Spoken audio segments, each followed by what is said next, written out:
And all right, welcome everyone to episode 16 of the League of Kyle's Rivals Not Stupid podcast.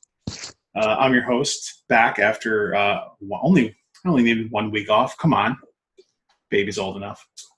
I'm your host, back, Mike. Joining me as always, it's Alex. Hey, here with a COVID scare, but we're all good and we're here. Oh, Negative test. Sick. And also here is Dennis, the new sheriff in town. Where's your badge? So, I don't have one. Oh, you may. I'm not sure if you've noticed, but we're missing Lucho this week. So therefore, if you notice, rest in peace. We miss you, Luch. So if you notice, we're back on Zoom recording this in multiple 40-minute segments because we don't know how to record. Because I'm certainly not going to pay for Zoom to have unlimited time. That's silly. But neither. But here we are. Yeah, what are we going into week 3 of the season? But, all right, I'll let Dennis take it away. I'll take over because you seem to think you're still the host, but you're just not. You're just not.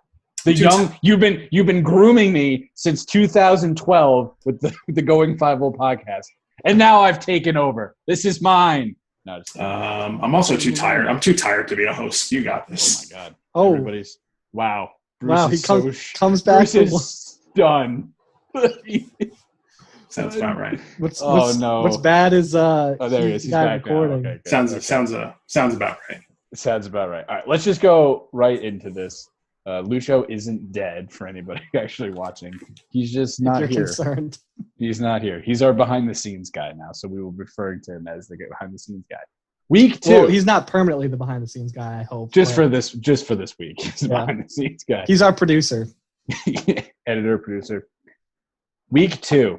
Sunday, bloody fucking Sunday. Oh my God. And this is I've been watching football my whole life. I know you guys have been as well. Rocco has as well. Actually, his whole life. I'm pretty sure I missed a little bit when I was younger. I don't know how much I watched then. Either way, I've never seen anything like this. This is crazy with injuries, and a lot of them are very fantasy relevant. And we could go over all the injuries, but we're only going to go over the ones that actually matter for fantasy. The ones that matter. I wrote a lot down on this sheet. So. No, I'm not on defense because Malik Hooker, don't care. Fuck kicker. Malik Hooker, Nick Bosa. Great. So let's just start off quick. Solomon Thomas. The two probably. I mean, all of these are big and impactful, but Saquon Barkley ACL out for the year. Christian McCaffrey, 4 to 6 weeks, looks like an ankle thing. Those can linger. Those are massive. Now, let me ask Bruce, because you're back.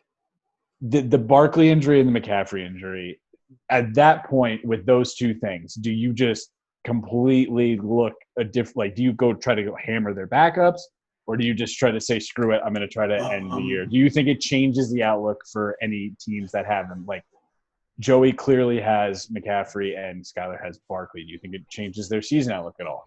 Skyler, no for both, but Skyler definitely no, because I think he was a bottom team anyway. And right. Joey, maybe with the right, if he had good enough weeks, maybe could have snuck in. But now I think that kind of he's 2-0. He's 2-0. He's 2-0, but I mean, I think it's going to be tough to compete. I mean, I don't know if a team like I don't know if he's going to start ramp up. Well, now he definitely wouldn't with McCaffrey out, but I don't think he was a team that was going to start selling picks to get guys to possibly win this year. I just wouldn't see it no matter what he did.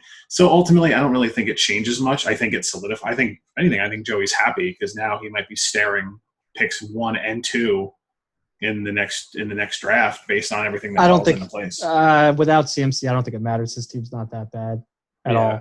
He's been really good. His team is good. I think he's actually likely to make the playoffs even without CMC, to be honest. I could pull up Fantasy Pros and look at his playoff odds. Let's see what they say about that. I guess I don't know. I mean, I'll let you do that, but I guess I'll So while we're doing this, I wanted to comment on their backups. Never mind. He has a 15% playoff odds. So okay, his team's still not as bad as a couple others. Bigger deal than originally initiated, and let's just move past that because I think that's pretty much accurate at that point. But now I'll go to the man himself, Drew Lock, out for a couple weeks. It looks like. I'm not entirely sure how serious the shoulder injury is, but at least 2 weeks, probably more likely towards 6, maybe somewhere in the middle. Now, you picked up Driscoll because of that, and I mean, that seems like a no-brainer right there. I mean, what's your thinking there? Well, even if I wasn't the Drew Lock owner, I probably would have bid right around the same amount for Driscoll because Superflex League, I think the QB depth always helps. You never know what's going to happen to your guys. But especially, say I didn't even have Drew Lock and I only had 2 QBs. Like maybe I'm Nick's team, even though Nick's probably a bad example because one of his QBs got hurt as well. But is he even aware? Probably. You never know. Like, what if Aaron Rodgers goes down for him? Right. Correct. Okay, sure. Jeff Driscoll's not the greatest, but he's still a starting QB. It's still a quarterback in a Superflex league. Like, it's a no-brainer. Drew Lock was my 3rd QB, so wasn't the biggest deal if I didn't get Driscoll. I still am very happy I did, but I just need QB depth. I also have Nick Mullins, who we'll talk about why he's relevant in a second, but. Anyway, we're going to go past that. Another one maybe not as big. CJ Uzama. Did I say that right? I think Uzama. Uzama. I'd actually never heard his name pronounced before. Somebody actually went to go pick up on waivers and found out he was hurt. I didn't know that. Joe Burrow being a young quarterback, and he actually looked like he had a little bit of rapport going. I believe he looked good at the beginning. Drew Sample, I think, is his backup now. I know somebody grabbed him. The top waiver claim of this week for our league. So no-brainer, obviously. Let's go past that. Now, the next two maybe not individually big, but together it could mean big things for fantasy. Cam Akers and Malcolm Brown. Both are about week to week. One's got a rib. The other one has a pinky injury. I should have just said yeah, I heard it was pinky. Listen, this is what these people come for: the specifics and the LOLs. Let's just hope I'm accurate now. So let me go with you, Bruce. Malcolm Brown is owned by whom? Does anybody know off the top of their head? Joey. And then Cam Akers was obviously a pretty high rookie draft pick for Phil. What do you think what do you think the biggest impact of both of these guys being out week 1 for you is, Bruce? To be honest, I think it gives a boost to all those wide receivers because I didn't really like, for fantasy, I didn't like the Rams running backs before the season because sure, Cam Akers was there, but you really didn't know how they were going to use him on top of McVay saying, I like how Kyle Shanahan uses all his backs. So there was nothing really promising to come out of it in fantasy, but I think they're going to pass more. So, Woods, Kupp, Reynolds, maybe even Van Jefferson gets a boost for me. Henderson's good. He's going to get the volume, but how good it is, especially this week, they're at Buffalo, so I wouldn't trust him this week. But, again, if you need somebody, Darrell Henderson would be the guy. But he's going to get touches. He's going to get touches, regardless of how effective they are. Good. Not to really throw your wrench in your statement here. Good. I did just get a notification. That expectation is that Malcolm Brown's going to be able to play this week. Okay. McVay said he's going to be smart with them, but they missed practice today, but they took part in the final walkthrough. Akers was also noted day to day. So personally, I think Akers is going to miss this week, but he has a potential to play too. Well, either way, if he's not, that's still a risk because even then, he's dressing, but how effective will he be? Does he re-aggravate it? I think the biggest impact is who's the Henderson owner in Joey. Joey. I think he's going to almost have to play him just because of sheer volume. Who knows? Without Who knows? That's also maybe. I personally wouldn't want to start any of them. I'm not high on many of them. Unless Akers and Brown are both out. Right. And I don't want to start anybody, to be honest. I agree. That's a fair statement. So let's go to the next one. This one's pretty big. I think this is another Joey guy. I'm not entirely sure. Is this Anthony? No, Paris Campbell. And it says unsure, but he's on the IR. It didn't look good. I actually saw the play. They just said he's going to miss some time. and he was looking. And he was Some. anywhere between a day to forever. He didn't tear his ACL, which was what the original thought was. So who knows what exactly happened? Maybe he tore like a MCL, PCL, or meniscus, or anywhere. But he was looking good actually, and I'm actually a little. He's a Buckeye guy, and I was looking forward to seeing him play, especially with a quarterback who can throw the ball to him. Moving past that, yes, the quarterback that can't throw past 10 yards, but that's not to him. That Paris Campble's a running back. It's a T.Y. Hilton issue. So yeah, trust me, I'm aware. Another big one for a certain team in this, he'll never hear this, but it is. I'll go with you, Al. Is Jimmy Garoppolo, which is week to week. He's not expected to start against the Giants. Now that turf. By the way, if anybody who's listening to this gives a fuck, the Giants had all of their mini camp and training camp or whatever they had and played scrimmages and played the Steelers, didn't have an issue. So if the 49ers are just until this week, apparently they just changed the turf. So it's a Jets home game. I don't know what it wasn't the Giants' problem. So let me just ask, because clearly just going with the theme here of, okay, I grabbed the backup. I know you had Mullins. I had Mullins on my team for a little bit. I picked him up, luckily a couple days before this. It wasn't. But what do you expect from Nick Mullins? Are you thinking it's going to be good or just like an average start? Or realistically, what's your expectation for him going into this week? I mean, with Nick Mullins, I've always kind of liked him ever since, 2017, maybe 2018. His debut was really good. When he this season or previously, you mean? His whatever the first game that he got in. Didn't he win the game? Oh yeah, he played a couple games and he had 2,000 some. I don't remember how many yards, but he did well. I think it was 2,000 something and 13 touchdowns, but it might have not been. I know it was 13 touchdowns. But sorry, there was a bug. It's all right. It's fine. So I was impressed with him before. I actually thought he played better than Garoppolo did that year. But coming in this last week, obviously he wasn't prepared, so he didn't look that great. I mean, I'm not planning on throwing him in my lineup. No, but it's if anything, it's just somebody else to not have, which is it's more. It's more that I could think an okay start. It's the Giants. Their defense has been a little better, but I don't know. Probably below average, to be honest. Maybe in fantasy production, probably low 20s, like 22, 23, QB 22, 23. I think that's actually a little high, but I mean, you're right. I think for me, right, that area. I mean, when we look at some of the other, there's other guys that just have tough matchups. So I don't know. That's probably right around. Yeah, the matchup's good, which I think bodes well for him. But like you said, you don't have to start him. So next two I'll group together because they're on the same team as Handsome Jimmy. Mostert, Coleman. Coleman, I don't think was going to get the start, but Mostert is obviously a big deal for whomever has him. Skyler. So who's also looked great, obviously, the first 2 weeks. I think a lot of people doubted him, but he's looked really good. He's fast. He's also a lot better at the backfield than people thought. He broke the miles per hour record from the past 2 or 3 seasons. Did he really? I didn't even know that was a thing. First play against the Jets, yeah. Really?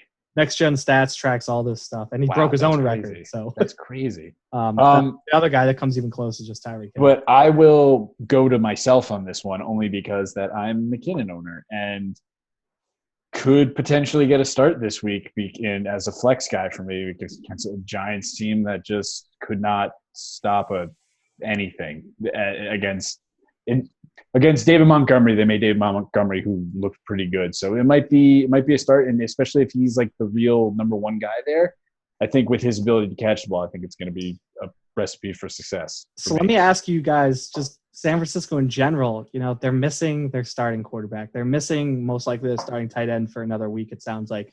They're missing their 2 of their top 3 running backs. So what, you got McKinnon, Jeff Wilson, and JaMychal Hasty might have been called up or might be called up soon. They brought in Paul Perkins for a workout. It's like no Deebo Samuel. Brandon Ayuk just came back, but he's still a rookie. What do you expect from this offense in general without all that? And then even on their defensive side now, no Nick Bosa, no Solomon Thomas. This team is just got all the bad luck so far. I don't know what to think of them. Okay, Bruce. I mean, ultimately, I feel like it's still the Giants.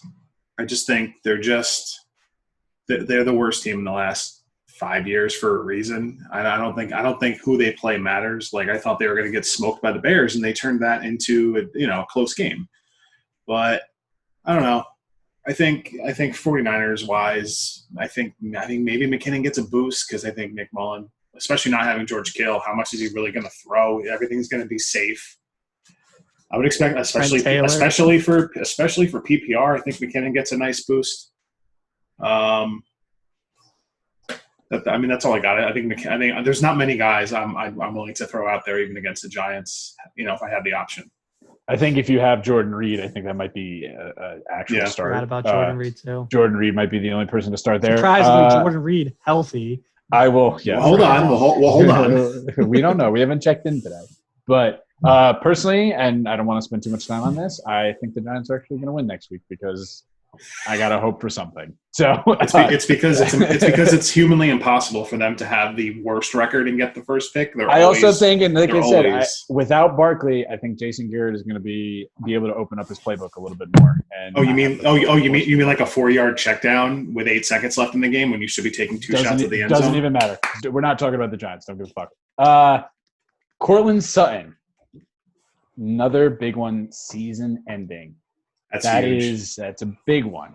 So I wrote ACL tear here too, but they actually said he tore up his knee, which usually when they say that, that's a lot worse than just an ACL tear. That's what happened. MCL. That's what they said about Rashad Penny, that he tore his knee up. So who knows what's going to come out of this. I hope that's not too serious.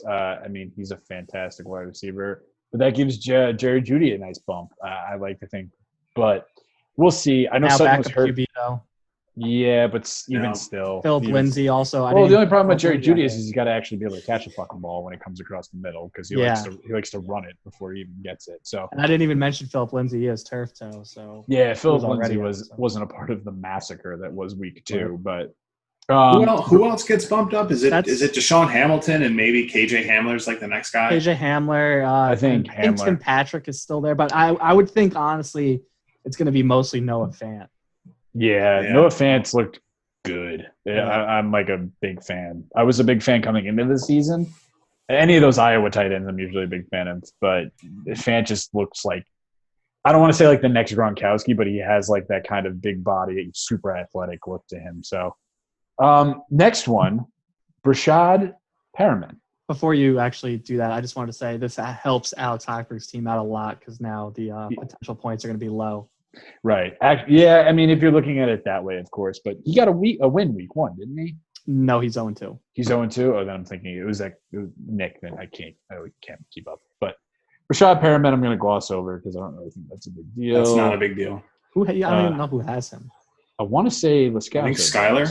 Or Lascazzo. It might be Skyler. Who knows? Devontae Adams week to week is that week to week. See, I wasn't. They were saying he might be fine. Maybe it's more day to day. I just wrote it down quickly. If he misses a week, that is a huge hole in Tom's lineup. That's still possible that he misses this week. So. Oh yeah. If he does, it's a huge hole. And to be honest, that probably but the thing with the Packers is let me ask Bruce, who do you think that gives a bump to? Aaron Jones. I don't want to hear Aaron Jones because he had almost 50 Jones, points. So. Well, yeah, but that's Aaron Jones. He's getting the. I feel like he's getting the most targets besides Adams. I know their other receivers are talented, but he's relying on Aaron Jones a lot. Aaron Jones is running routes on the outside, and all of that production, not all of it, but a lot of that production happened after Adams was out of the game. Yep.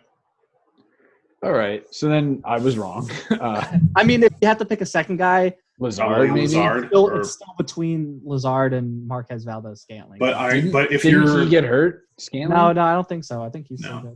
But if you're Aaron Rodgers, who's more talented? Aaron Jones is more talented, and you see what he's done already. So why wouldn't he just lean on his guy? I would say the running backs in general might just be more involved. Get more Jonathan Williams in there too. That's fair. Not Jonathan Williams taking away from Aaron Jones. Just have both of them on the field. Oh, you have the wrong Williams in the wrong year. Jamal Williams. Jamal Williams. Sorry, this isn't Eddie wrong Lacy. Kid died. Whatever. No, MVS is healthy. Another guy before we bring up Julio Jones also has a hamstring issue, and I don't know what's up with him. Dirk Cutter says that it was worse than he let on before, so we'll monitor that. He's played hurt for forever, so Yeah. I mean, if they're saying it's bad, it's probably even if they say it's bad, he could still be out there. Right. All right, let's it's go. It's a hamstring thing, so it's like he could be out there as a decoy. That's true.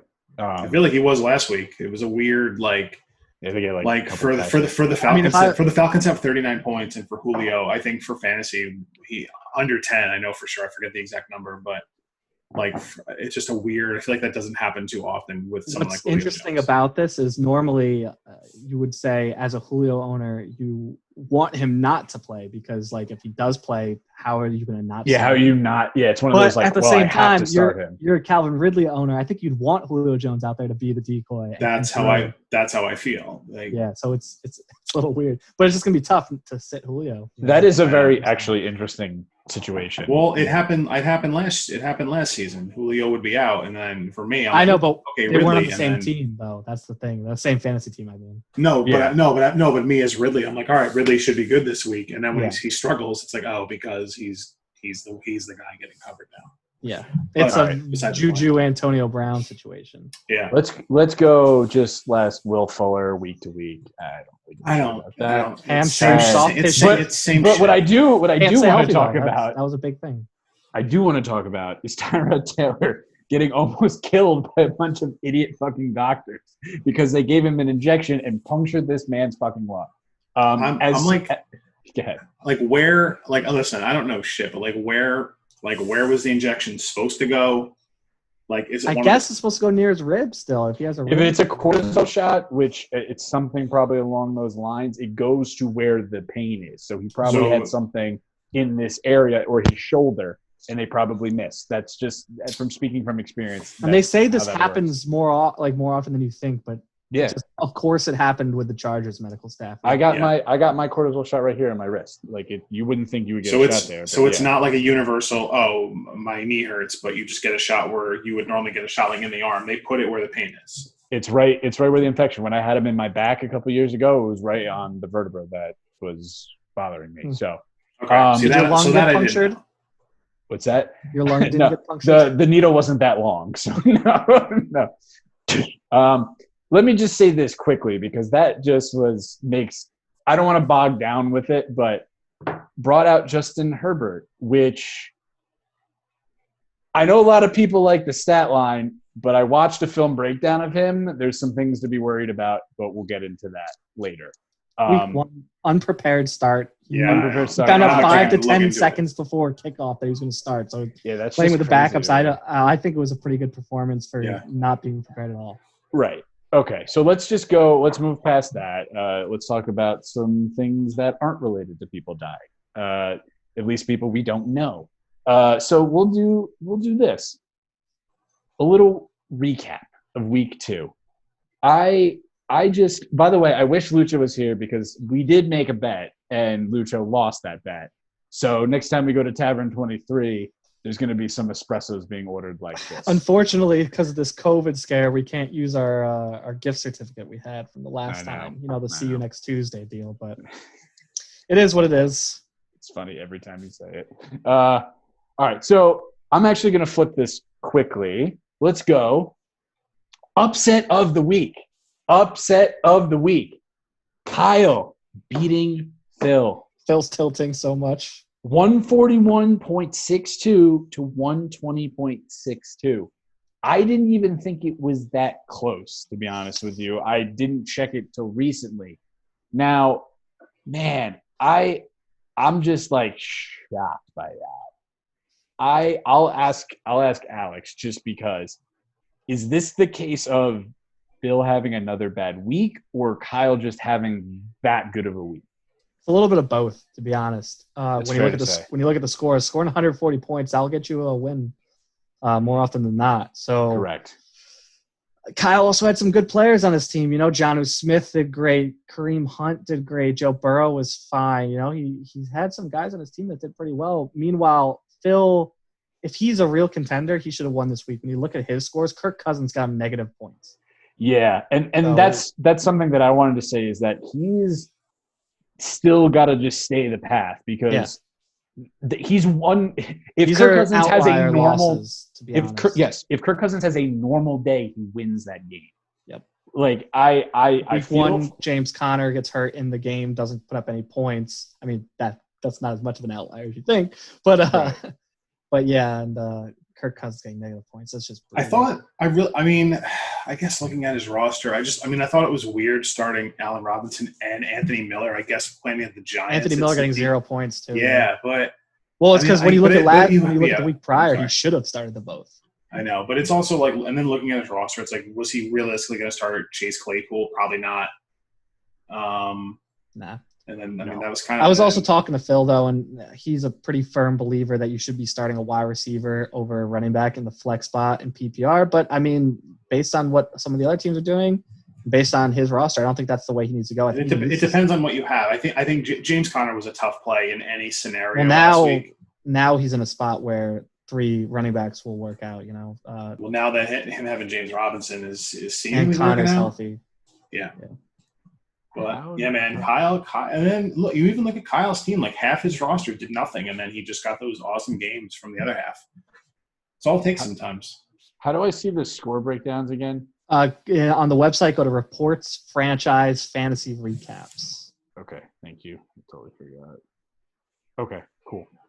All right, so yeah, I mean, I don't want to sit here and do the biggest disappointment. I mean, I guess I'll just do that when I let you guys talk about it. But for me, just quick, Kirk Cousins obviously is the biggest disappointment. I mean, in the negative. Anytime you're in the negative and you have 2 legs, right then quarterback, and there. You never expect a quarterback.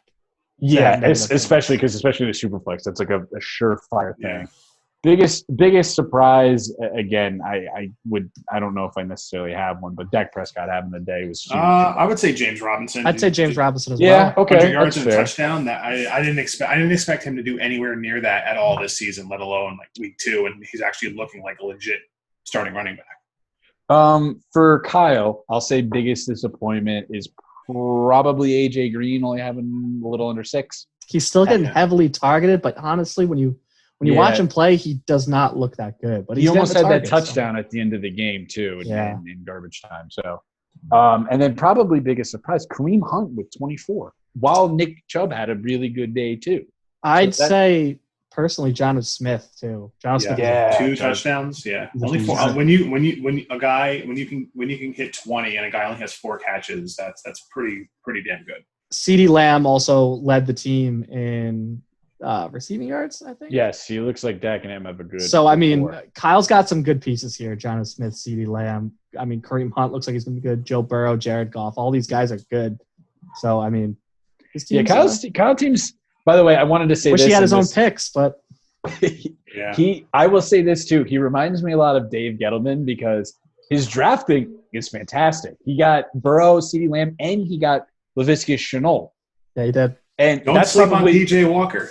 He might be there before you know it. Yeah, the rabbit. Yeah, anyway.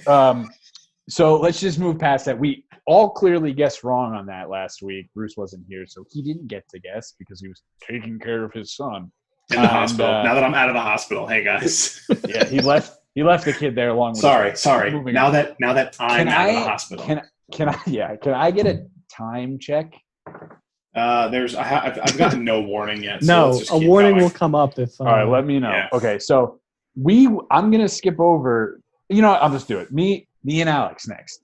So this one, we have 10 minutes. There we go. There's your warning up the top. All right, so then we'll do this one. We'll stop and then we'll just pick it back. Keep going. We got plenty of time. Wow. So me and Alex, I honestly did not think this was going to be a win for me. Michael Thomas. It was a big.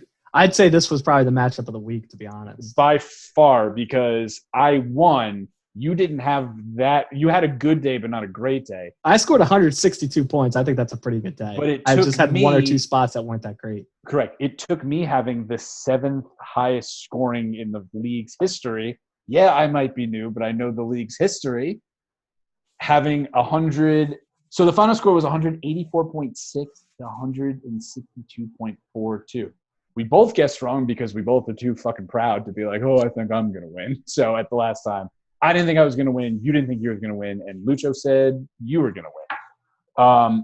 I will go to you. Just for your biggest surprise and biggest disappointment for you. Biggest surprise has got to be Julian Edelman.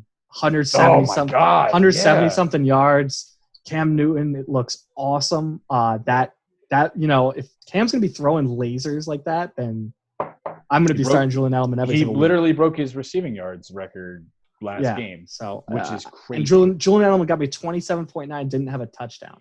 Yeah, that's insane. So I was getting a little nervous towards the end there. Not like too nervous, but I was like, if he gets I was talking to you. If I started Deontay Johnson, which was one of my started Deontay Johnson over my biggest disappointment, Nyheim Hines, for sure, I would have lost by 0.3 points or something like that. That's which crazy. There was a play at the end of the game where Julian almost had a touchdown. So if I was sweating like that and then he didn't get it, I would have been so mad. So I'm glad I didn't start Deontay Johnson.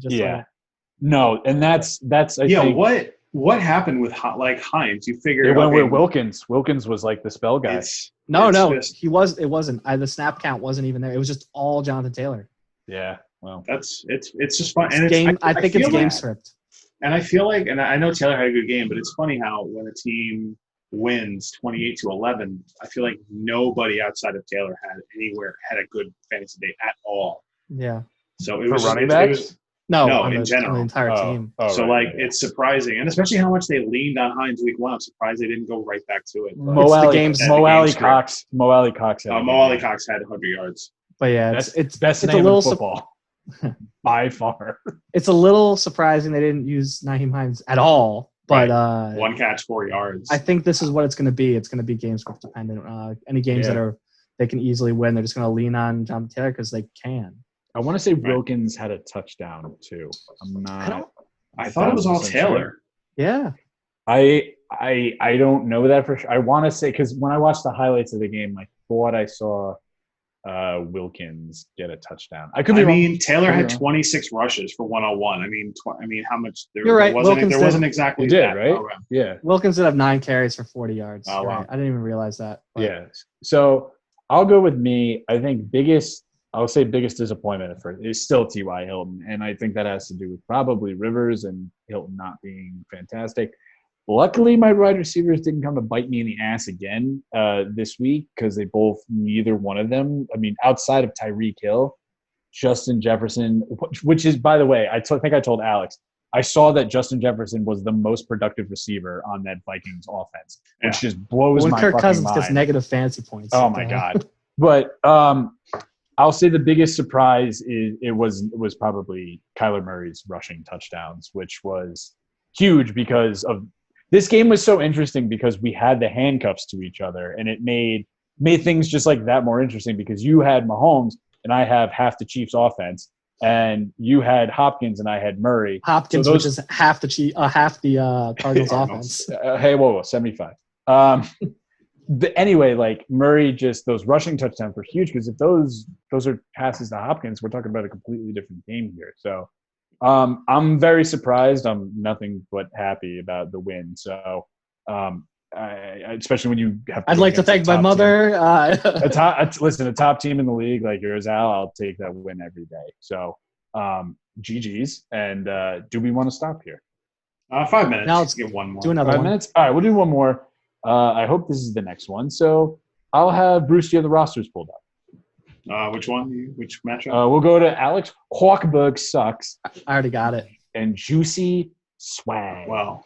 Juicy Swag. So this is, I think, more or less what we expected from Anthony's team. And this is like we were saying last week with Skyler. I think this applies to Anthony too. There's going to be boom and bust weeks because of some of the players on their team.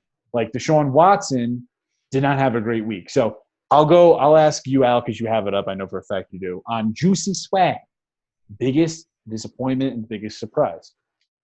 I mean, his whole team was kind of disappointing, Right. to be honest. It's tough because he doesn't really have guys that I would even like starting. I wouldn't have wanted to start Sony Michel, Latavius Murray. They both didn't do anything. No. I wouldn't Honestly, want to probably start Deshaun Watson just because I wouldn't have wanted to start Curtis Samuel. Yeah, I mean, maybe Mike Williams because you saw a little bit out of Mike Williams in week 1 with Tyrod. I guess his last second change to Herbert. We saw that Keenan Allen was the favorite target as Correct. he should be.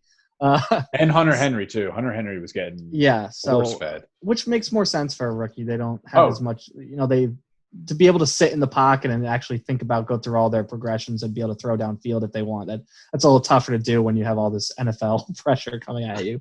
I mean, let me just kind of jump in as I'm staring at it. I think, I'll say his biggest surprise was probably Derek Carr. Yeah, at 100. I was going to say. And looks fantastic. And he didn't start, but I think Keelan Cole might be turning into the number 2 receiver in Jacksonville, which might be something to watch for him. Number 2, considering who he's starting. We don't even know. I don't think there's a real depth chart there because DJ Chark is the 4th option. Even Tyler Eifert had a touchdown. They just spread it. Mitch's been spreading it around. I think it's Chenault, to be honest. It's kind of like outside of Juju. It's like you can kind of like pull names out of a hat as far as what wide receivers he should start. I mean, even Juju didn't have a good week. I mean, no, he didn't throw him into that. Deontay Johnson. Deontay Johnson is the one for targets. He's gotten more targets both weeks now. Juju just had the touchdowns week 1, but Deontay Johnson is who Ben looks to. All right, so we'll go to Nick's team, and this is, I think, the thing that's interesting is Nick is now 2-0. A bad 2-0, for being honest. It's a bad 2-0, but win's a win. I thought his team was good coming in the season. So his team was good, but here's the thing: Nick's depth is not fantastic, and now dealing with Garoppolo out and Will Fuller gone too. Still a decent team, but his tight end situation is garbanzo, as expected. Tyler Eifert, I don't know. You got to play the touchdown. But can you count on Tyler Eifert? 1 week? No. But for him, Cameron Brate, Cole Kmet, no, he needs someone else. He should have been the one going hard for Drew Sample, but Nick doesn't make any moves because there's no reason he should even be in this league. But I just say that every week. Right, but I will say, so I'll ask Bruce. Or Dalton Schultz. You could have picked up Dalton Schultz. Yes, both of those guys are better than any option he has. Bruce, let's just go biggest disappointment, biggest surprise. Now, ugly win, but a win nonetheless. So, I'm not going to say Will Fuller biggest disappointment because he got hurt. Because we're not surprised. Probably Todd Gurley. I feel like, again, a Falcons team that scored 39 points and Gurley, and he was horrible production, 21 rushes, 61 yards. That's awful to us. That's not even 2.5 yards of carry. The thing, too, is they were giving Ito Smith and Brian Hill. So Brian Hill's getting some receptions. A lot of touches, goal line carries. So I think, and biggest surprise, I mean, I don't want to say, I can't say Alvin Kamara because he had but it was a really good game. Yeah, but if you almost put up 40 yards. If you put up 40 points. If you put up 40 points in any way, like I still think that's. I mean, with Breeze's dead arm and Michael Thomas, it's kind of like that's what he was the main target, which is crazy. Yep. I mean, he was so good too, and he's such a good runner too, not even just a good passer. Like I genuinely love Kamara. I think he's probably the best back in the league right now. Like I really do. All right, so let's end this here, part 1, because I don't know how much time we have left. Less than a minute.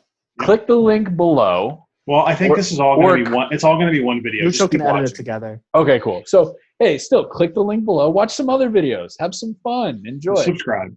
But we'll be after this quick commercial break. All right.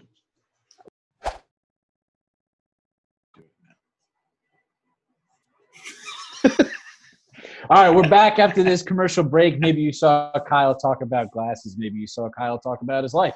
I don't know. Or maybe there's no commercials. I don't think there's any ad for this week, but I don't know. We'll get some soon. Hey, listen, click our Patreon. We don't have one, but just donate to somebody.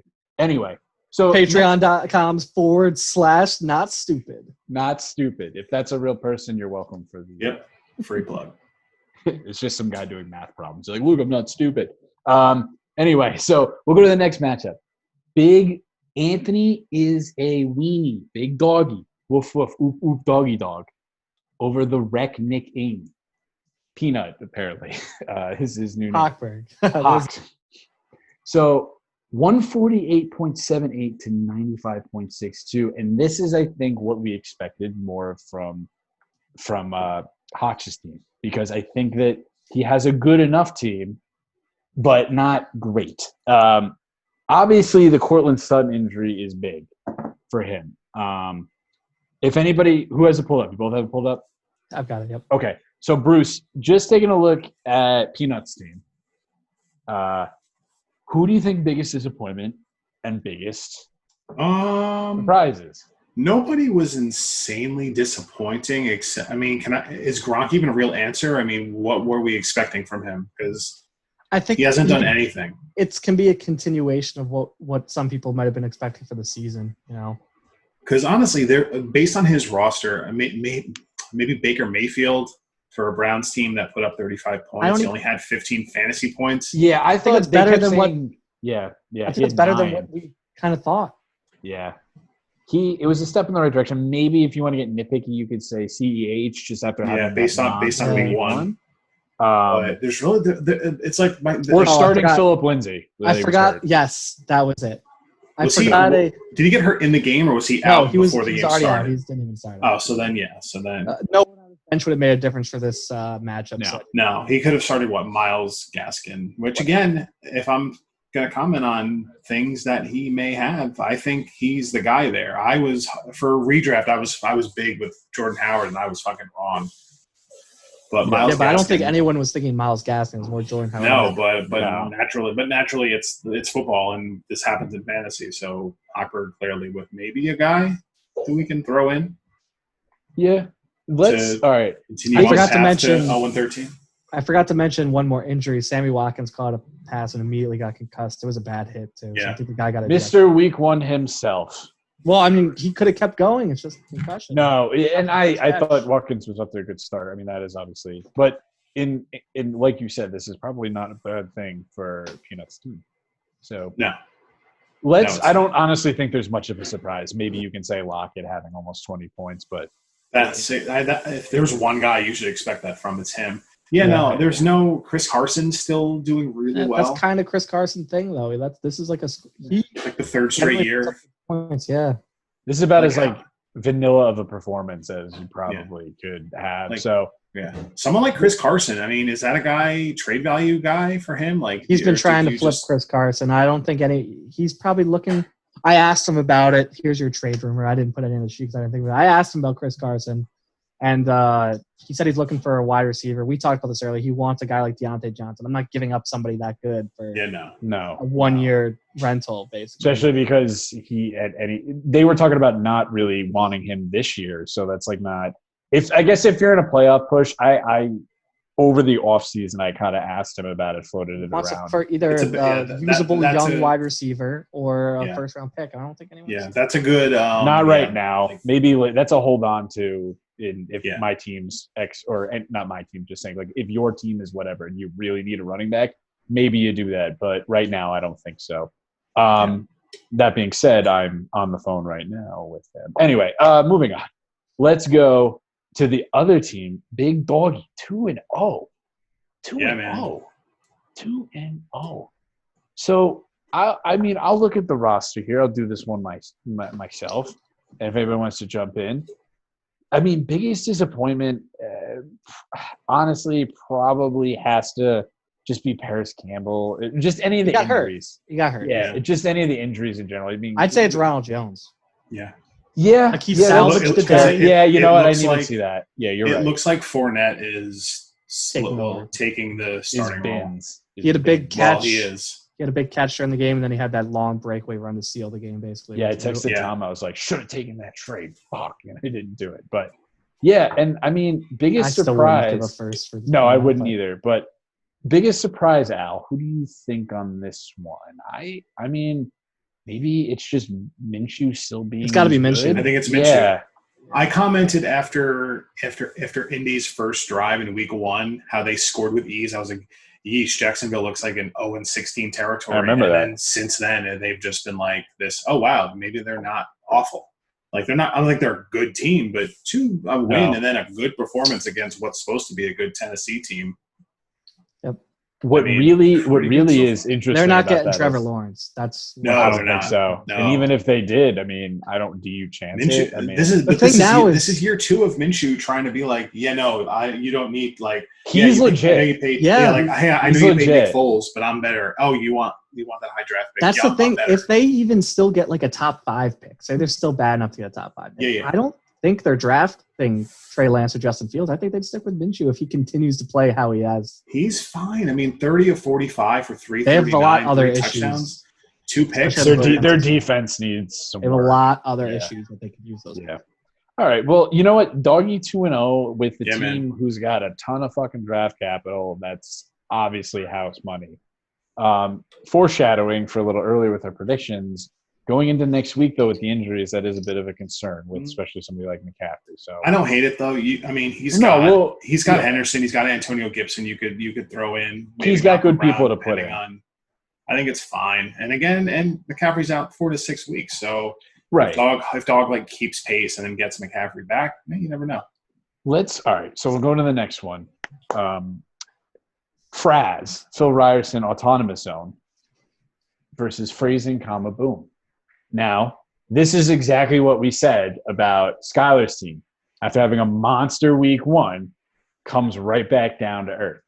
Now, it might have something to do with Tyrod Taylor being stabbed in the chest by a doctor, but I think this is more or less what we expected from this team. He would have lost this week either way. Yes. So I'll go out here looking at Skylar's team. Biggest disappointment and biggest surprise. Oh, man. It's tough to pick a biggest disappointment because I'd say there's 3 guys on here that are all the disappointments. If you want me to name the 3 real quick, it's Tom Brady, Emmanuel Sanders, Darius Slayton. I think the biggest disappointment, though, is Emmanuel Sanders. He was pretty much invisible with no Mike. One catch. Everyone's kind of, but it was Traquan Smith and oh my God, the other Harris. I'm forgetting his first name. And then exactly, it doesn't matter. But yes, because they signed Sanders, you figure they'd give him some kind of look, and they just didn't get him going. A few drops, I think, by Sanders, but yeah, but Tom Brady, because again, if you look, and I know it was a lot of Fournette, but if you look at the score and you go, oh well, Tom Brady must have done something. 8.68 fantasy points in a 31-17 win against Carolina, no less. That's pretty bad. That's my biggest. What's interesting? Well, first, what's interesting is I think they thought they could beat Carolina pretty easily. Right.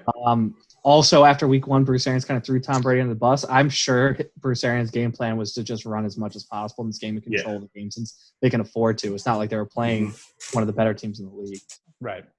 So you might see more of that in these games that they think they can win handily. It will be interesting. Yeah. They don't have too many of those, to be honest, because I don't think you could do that. Obviously, they played New Orleans. So I don't think you could do that versus Atlanta just because Atlanta could score so much. They can't just decide to run the ball the whole game. Right. But the next Tampa game, watch out. I'm in Tampa. The next Carolina game, watch out. All right. So I would say probably biggest surprise is, once again, Robbie Anderson, DK Metcalf having 2 pretty good weeks back to back. So I think Robbie Anderson.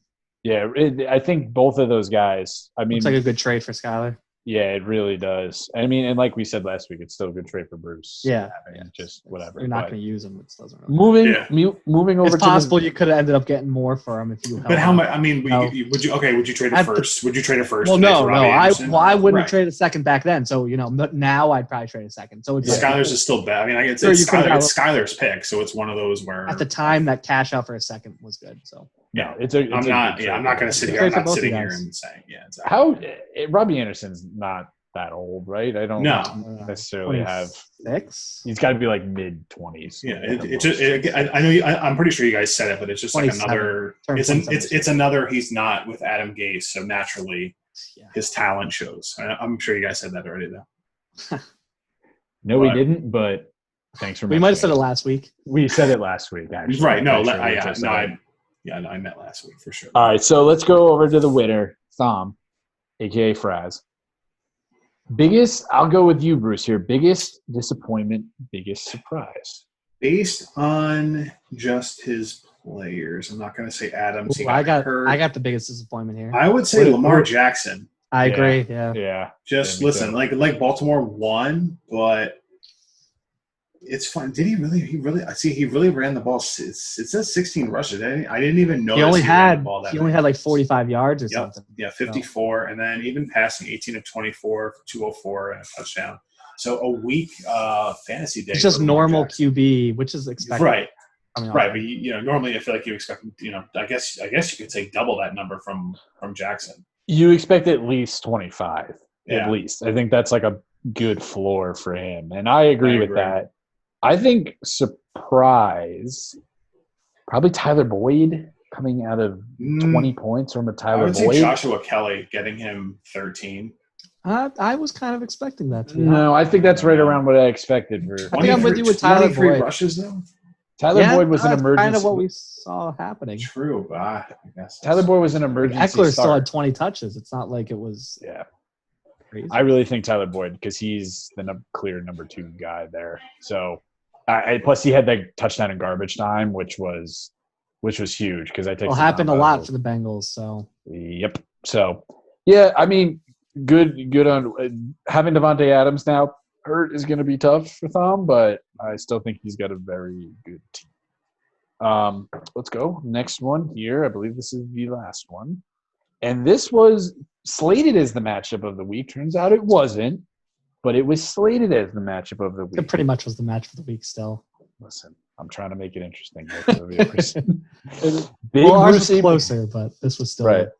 It was the one you wanted to watch, so to speak. Yeah. Big Brucey Bruce with a 208.36. Hit him with the dab real quick. Hit him with the dab. Another Boom. 200-point week. Another 200 bomb versus Shadynasty 143.54. Not terrible. Now, Luch is not here to defend himself. Yeah, if I could just comment on both of these 200-point weeks, it's that they really couldn't. They couldn't have come in better weeks.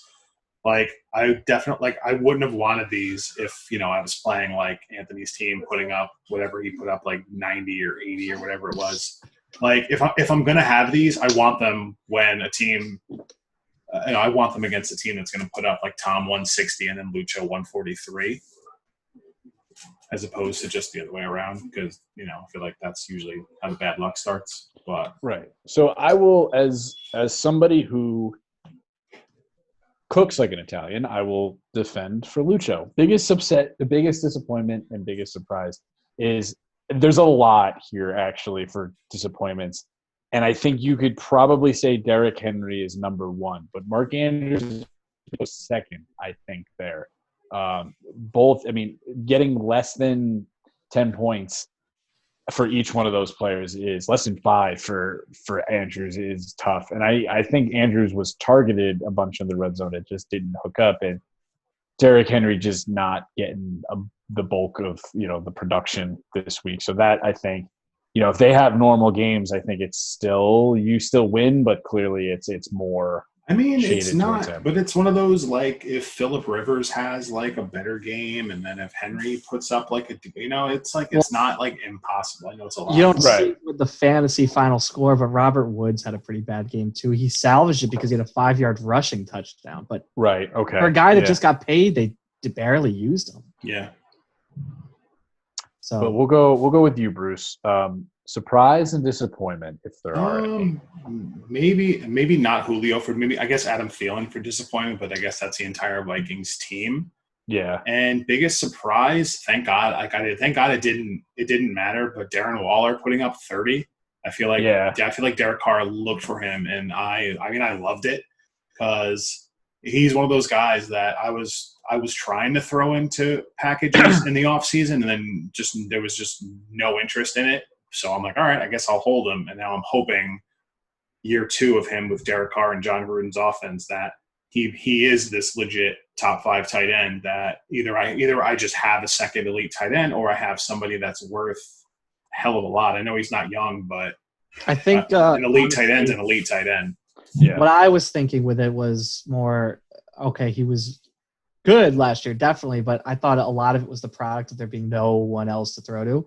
And honestly, this year, I almost I see what he's doing, and I give him credit for it. But I think it's still some of the same. I get that Ruggs and Edwards are there now, but they're both rookies. I feel like as time goes on, it's gonna. He's gonna get older, obviously. Well, I'm not. Right. This is maybe this next clearly, year. I'd be a little iffy even about next year. This year though, smash play. Yeah, the thing with him, just from watching the game from a simple X's and O's standpoint, is they have now Ruggs and Edwards to open the field up, and if they're not stacking the box with Jacobs, then they're clearly looking for him underneath. And it's you've got 2 guys, especially with Ruggs, who can just absolutely murder you down the field. So he's going to probably have a ton of production this year. But that's the last I'll say about this. Congrats on your win. I don't know if you mentioned it too. I might have just not been listening. But biggest surprise on Lucho's team, I would just say, is Cam Newton. By the way, just how good he. Oh was yeah. in that game. And the fact that Josh McDaniels is just going to every single time on the goal line let Cam just decide where he wants to run to every play and see if it works. Yeah, for sure. Right. No, man. Obviously, this is what your team is capable of, even with two guys not doing so hot still, and Drew Brees once again not being fantastic. Yeah, I guess my one concern is Drew Brees. Somehow he had a 300-yard game. Didn't seem like he did. Playing from behind. But it's that's definitely my concern going forward. So if Justin Herbert is the starter for wait till a Michael while, Thomas gets back. Exactly, but it's again, I know we'll do like previews and stuff in a little bit, but that's my one concern going forward. Stay tuned. But yeah, no, and then I think that's fair because clearly Brees' arm is shot. So and also to be fair, like this isn't. I think Lucho said it last week about the 200-point game last week. This isn't something that's sustainable. Like I'm fully aware that you don't score 200 points a week in fantasy, no matter what you have. So it's one of those. I need to like really look at all right, because like I still have like it's a good problem to have. Like okay, who do I start at receiver and what's my quarterback going to look like if Brees has that like Peyton Manning like old man, like you really see the decline year. So just a lot of questions going forward, I guess. No, I think they're all valid. So I'll just wrap it up with current standings in really no particular order. You're 2-0. I'm 2-0. Joey's 2-0. Nick is 2-0. Thom is 1-1. Lucho's 1-1. Safe is 1-1.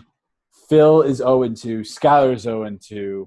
Peanut is 0-2. Kyle is 1-1. Kyle is tied for a playoff spot. Anthony is 0-2.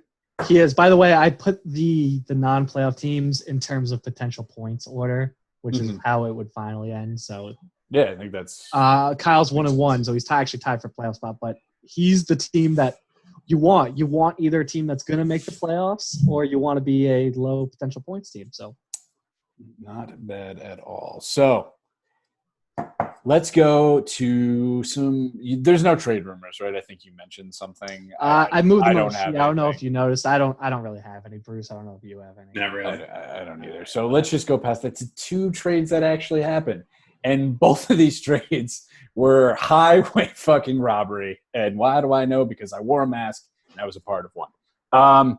So I'll go with Al first on his, and if you want to break it down, feel free. Go ahead. So I I traded Tyrod Taylor to Skyler. Tyrod Taylor as well as a 2021 Bruce 4th-round pick and a 2022 Anthony 4th-round pick to Skyler for a 2022 first-round pick, which is Dennis's first. Those Anthony Dennis 2022, you can't really say much about those because you don't really. I don't believe in projecting that far out. A lot can change in 1 year, as we've clearly seen with some of these teams. Yeah. But Joey says the trade's not that bad. Okay. Yeah, no. Yeah, okay. It's unfortunate that Tyrod Taylor didn't even play 1 week for Skyler so far, and he might never again. But I believe what I said to you. I believe what I said to you was you get GM of the year for that one. I have why? Go ahead, speak.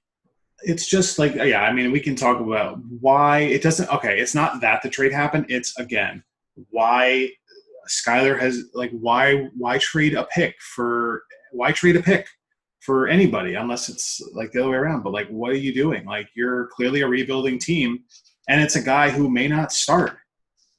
Like, he might not start past this year. And you're taking, like, Tyrod Taylor wouldn't be worth a 4th-round pick in 2022, potentially, if he's not a starter. What's funny, though, is I was listening to some other podcasts, too, and people were saying, oh, well, if I had Tyrod Taylor, I wouldn't sell him for a second. I'd want a first. No, you're a liar. Well, no, it's a liar. for Superflex. It's for Superflex. It's kind of the thing. You need a QB. I get it. You need to put a QB in your Superflex or you're just losing. Uh-oh, there goes Bruce. I guess his argument wasn't good enough. Oh, now he's back. But that was quick. You're losing weeks if you don't. I think, but it's all. I think I'm less like complaining about what the the value. The value is almost irrelevant. It's that why is Skylar trading it? I mean, the difference so let me jump in here because I think the value is not the thing I'm worried about here. I don't necessarily think that there's anything wrong with going out and getting a super flex. I think that value could have gone farther. But here's what I'll say. The problem is Skylar is overreacting once again to something. So at the beginning of the year, he said, wow, I really need a quarterback. So he traded his entire future for Tua. Tua isn't the starter. Fitzpatrick is. He then goes, oh, wow, I need to have a future. Trades a bunch of assets for a bunch of picks. Then has a good week one and says, wow, I'm pretty competitive. I need to go get a super, by the way. Need to go get a super flex. Comes back and then goes and trades a first-round pick, which is an asset he so desperately wanted. Now, I understand. I'm not even as mad about the going out and getting Tyrod Taylor. I like Tyrod Taylor. He's a great player. But you also have to look at it in terms of dynasty. Like, hey, this guy might not start at the end, like by the end of this year, or who knows what his future is going to be. I think if you float that first-round pick to other people, I think you could maybe get somebody who at least might start, like to Anthony for like a Derek Carr or something like that. I think that that's a possibility. Now, I think that the value is decent. I think would I have given up a first-round pick for Tyler Taylor? No, but I'm in a different position. I have a super flex. If I'm desperate, I probably would. My issue is what is the plan here? Because it's what is the plan? And like, yes, you have a decent like core now of young wide receivers, and you did have a good week one. But what is the plan? Are you rebuilding or are you not rebuilding? And I think that's why people are like, what is going on here? I don't necessarily think it's the trade value. Right. But I think for me, it's just like you need to pick a direction and go it. Yeah, and I agree with that. And that's what I was kind of going to say about the trade value as well. Like, for example, I was looking for an early second, which is a 2021 early second. Mm-hmm. So honestly, 2022, like I said, I can't project, but then I'm going to assume it's not a top 3 pick. So it could be anywhere else. I was looking to take that. But to say I had Tyrod is also my 4th quarterback. If he was my 3rd quarterback, right, this trade's a little more iffy for me. I would have wanted a 20. I was trying to get a 2021 first from right, him as really shooting. So especially because it was my pick. I wanted my own pick back because it gives me the flexibility if I wanted to sell off pieces. But I can't do that still. Well, and I would, but after this week, it was before this week happened. So right, and then plus with the 100%. injuries now on Skylar's team, it's like now I really need to look for the future. And obviously, hindsight is 20/20. I think, like I said, I think the value is fair, and I understand him wanting to go get a quarterback. That's fine, but it's the problem where you're like, well, are you coming or are you going? So. Right. In that same vein, though, great fucking move for you. Yeah. That's fantastic. Worked. It was lucky timing. Yeah, I mean, that was awesome. So, fortunately, I have Nick Mullins and Jeff Driscoll now as some backup guys for depth. Right. Of Tyrod, but still, like you said, your 4th quarterback. So if you can get a 4th round, Drew Lock's hurt now, so it's kind of like my 3rd quarterback. Right. But yeah, it's at the time it was 4. 3.5. Yeah. So we'll go to the next trade. I'll break this one down. Worst trade in the history. Wayne Gallman. I really think it is. Wayne Gallman for Jarvis Landry. Yeah, I think it was the worst trade because there's literally nothing on one side. There's nothing.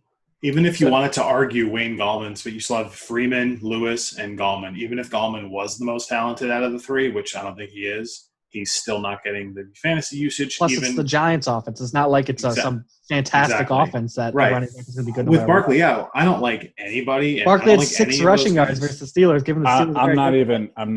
Yeah, right. Exactly. It's just there's really not much to break down except why. Like this, I will say this. I floated out a trade of just like hey, like here's 3 4th rounders for this guy. Let's see if you're interested.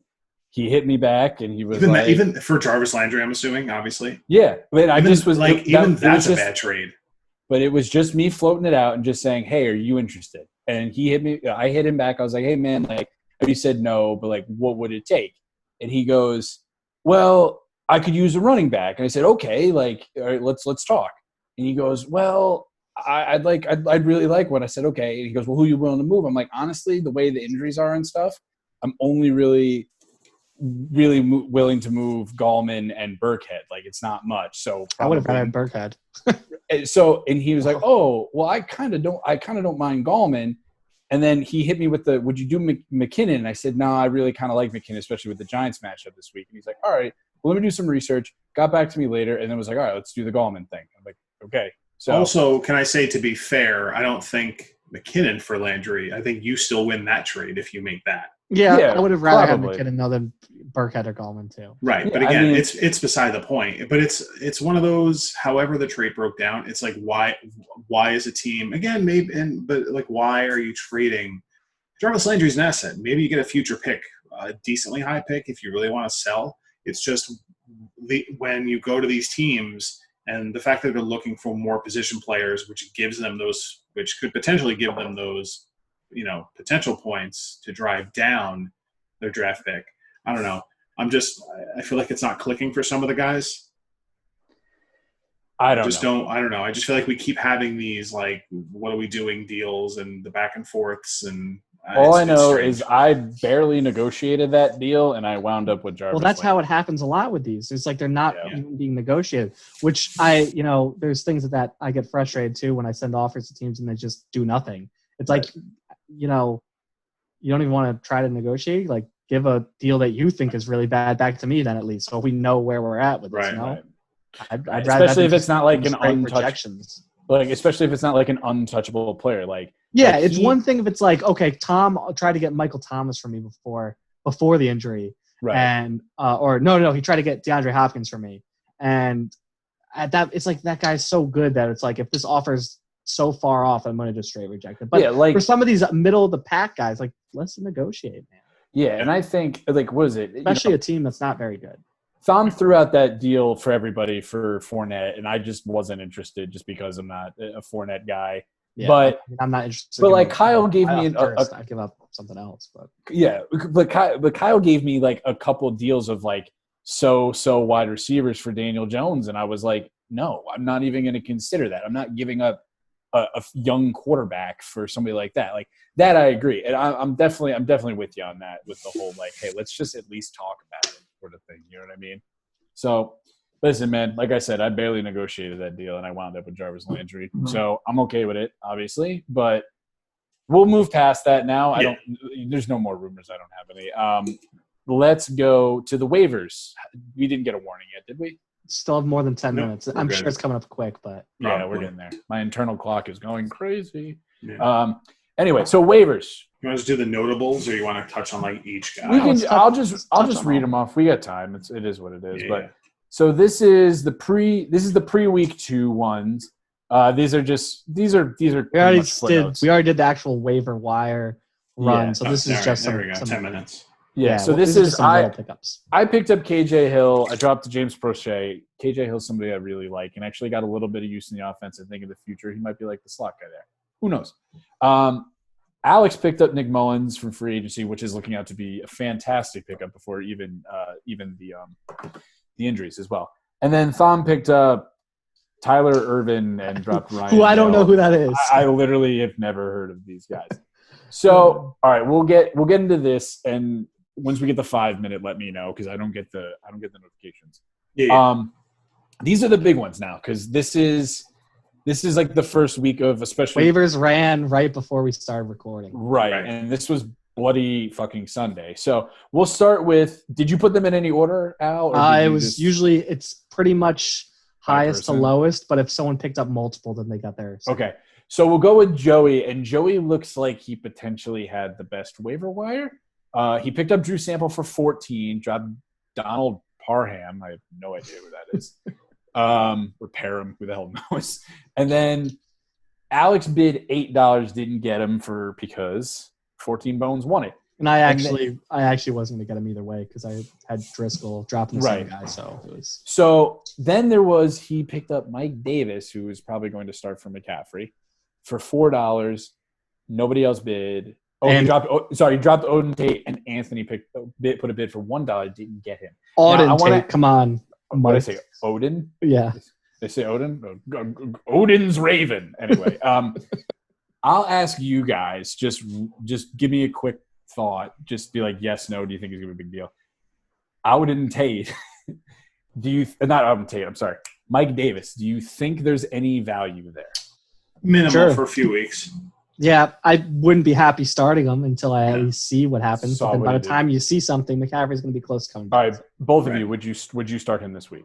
No. No. Okay. But are we talking Joey's team specific? In a vacuum, Joey's, no. Joey's team. No, Your I feel opinion. like you take the Rams guy over him, whichever Rams player might be playing that Joey has. Okay. Now I probably agree with that. Al picked up Jeff Colm O'Driscoll. I love that you just said that because that's all I think about too. Yes. I need. I re-downloaded more time, Red Arthur. Dead too, and I wonder if it was. I mainly did it because I had this COVID scare. I didn't know how long I was going to be in quarantine for. Right. But I thought, God, I wonder if I re-downloaded Red Dead because I heard Jeff Driscoll come in the game and just shot into my head that I've got a plan, I haven't seen Arthur Morgan in one forever. big score. All right, so we'll say you picked him up for $11. You picked him up for $11, Yep. and you dropped Josh Reynolds. Nobody else bid on him. Something really, really funny. No one bid, which I wish I did this because I tried to edit my bid to be lower. I was going to make it also $8 with Drew Sample. I mean, it's $3, not a big deal. But I got cut off by about 10 seconds by the deadline. I saw it change to 8 as I was editing, and then I tried to hit OK, and it told me I couldn't do it. Like you said, having Drew Lock, especially too, it's house money. So that's a great pickup. It's depth. Yeah. Especially Superflex. Now, Anthony had a couple pickups. David Moore for 9 bones, dropping Justin Jackson, which I'm not so sure I would have done.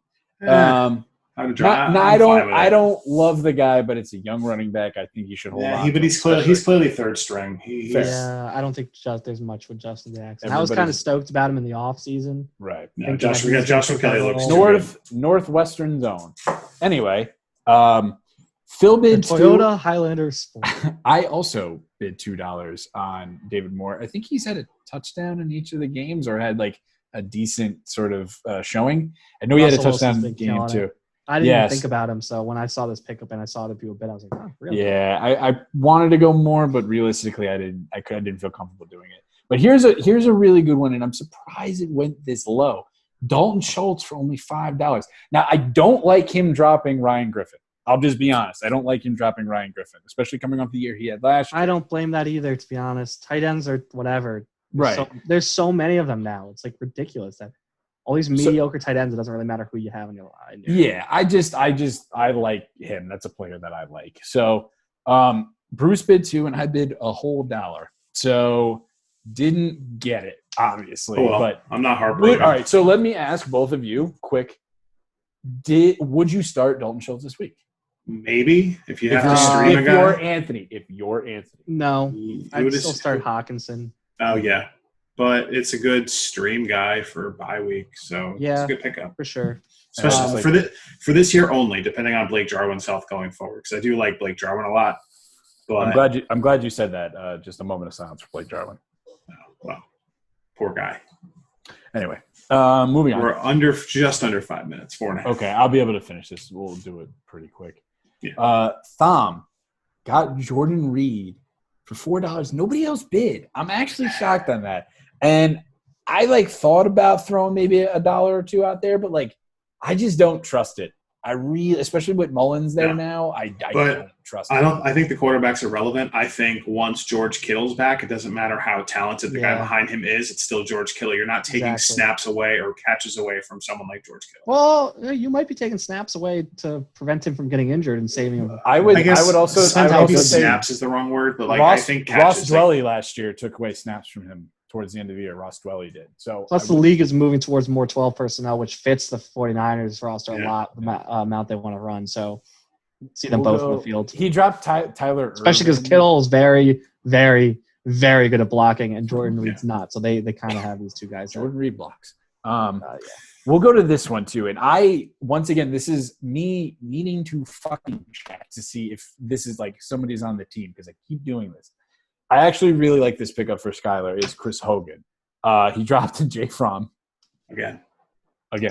But Chris Hogan looked, especially with the injury to Crowder, looked like he was the number one target. Now, granted, that offense has got its own fucking issues, but I actually really like that pickup. Nobody else bid on him because if the players just executed better, that rubs me so wrong in a weird way. But anyway, we'll go to Kyle picked up J.D. McKissic, dropped Corey Clement. So be it. I don't know if you guys have any thoughts on that one. Is McKissic even going to play? I don't. It's not. Whatever again. It's the Washington running backs. Who cares?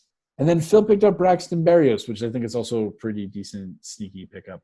He had a touchdown this week. Yeah, for $2. Nobody else bid. It's wide receiver. Exactly. But that's what I think. That's a lot of these guys are like, I don't care. I don't care enough for this.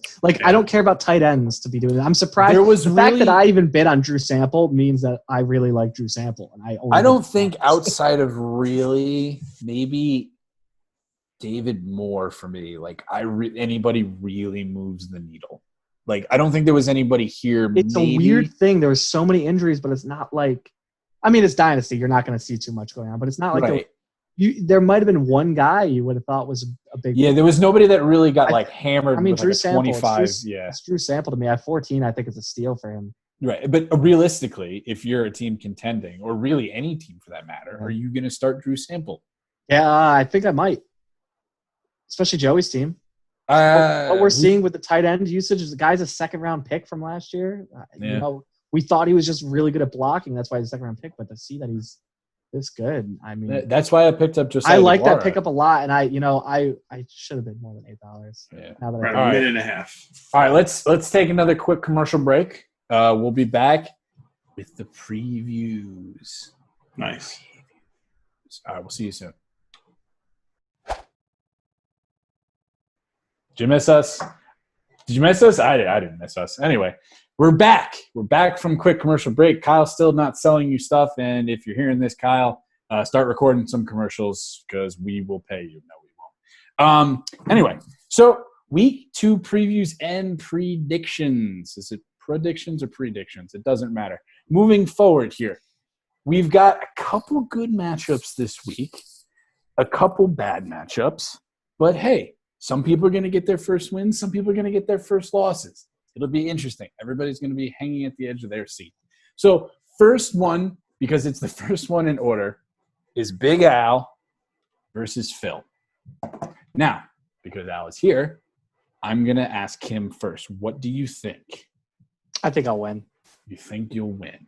Yeah. Yeah, no offense to Phil, but I mean, the way his team has been going, I don't know. My team put up 160 points.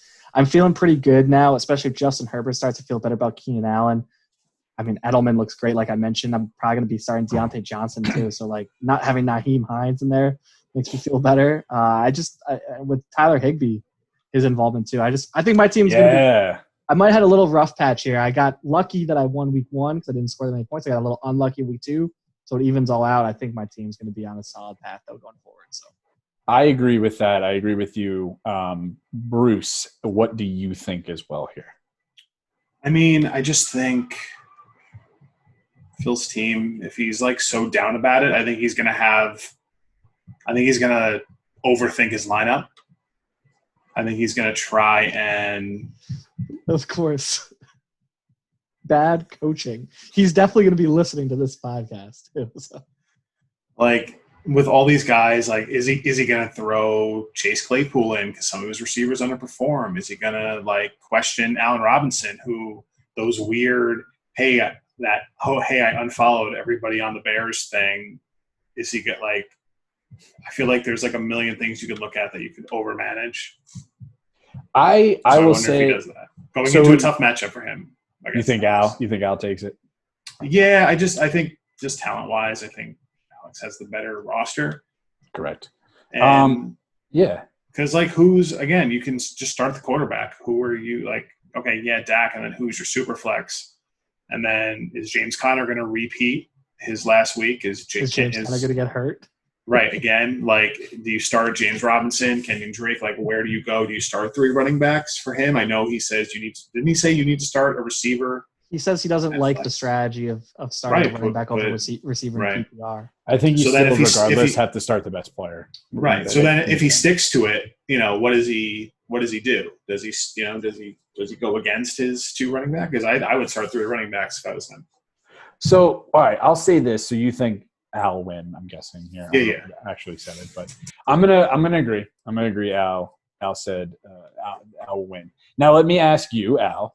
See how many times I could say that word in a minute. Is there anything about his team that really worries you? Looking at it, looking at the roster, being like, if this happens, or on your roster that you say, I don't know, I don't feel so great about this. Well, I mean, David Johnson right now doesn't feel that great with them. I forget now. I was just looking at this before who they're playing. It might be Pittsburgh. So it's like the matchup there. I know David Johnson can catch still, but that spot's probably the most worrisome for me. With his team, what worries me? I mean, nothing in particular.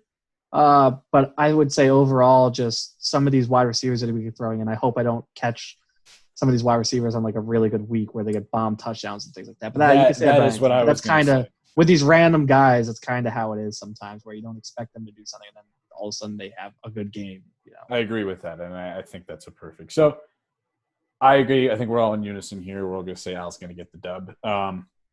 Moving on, we'll go to the next one.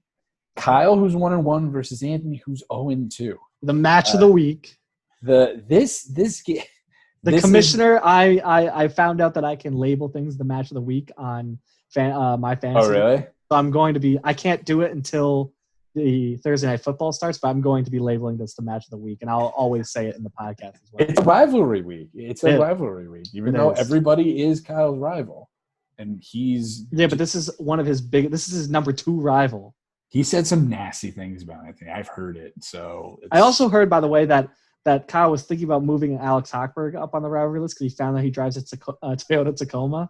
But then he found out it was not the new model of the Toyota Tacoma. So he's okay there.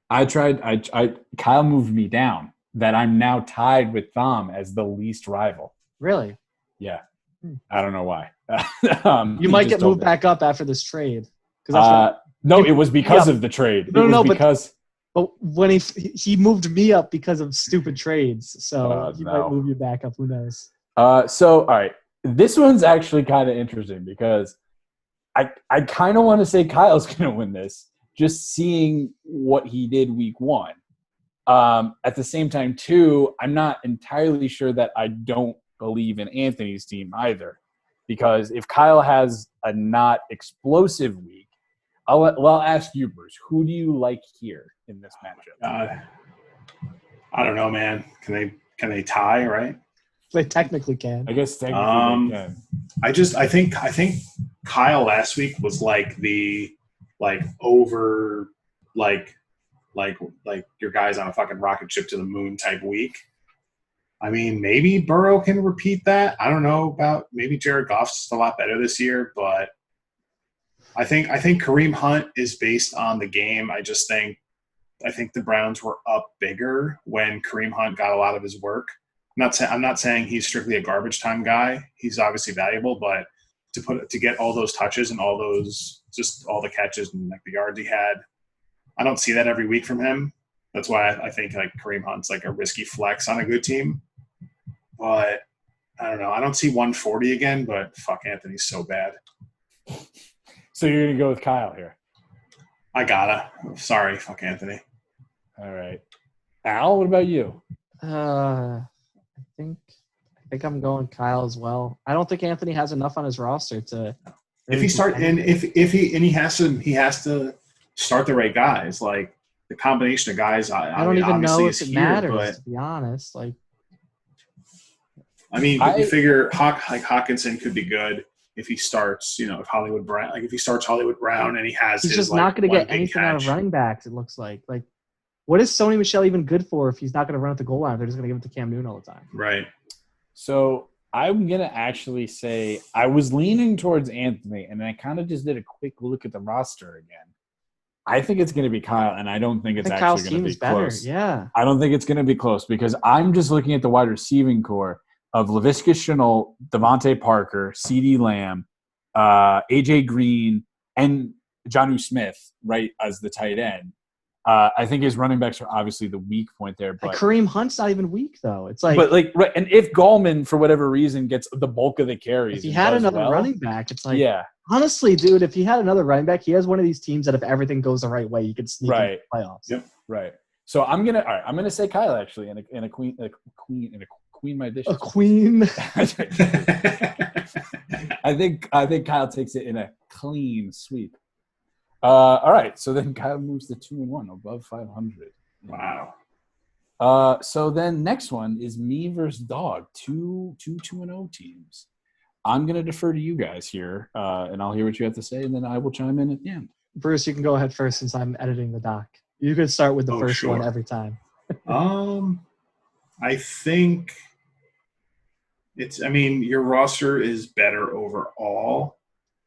Again, it's really all about just getting lucky.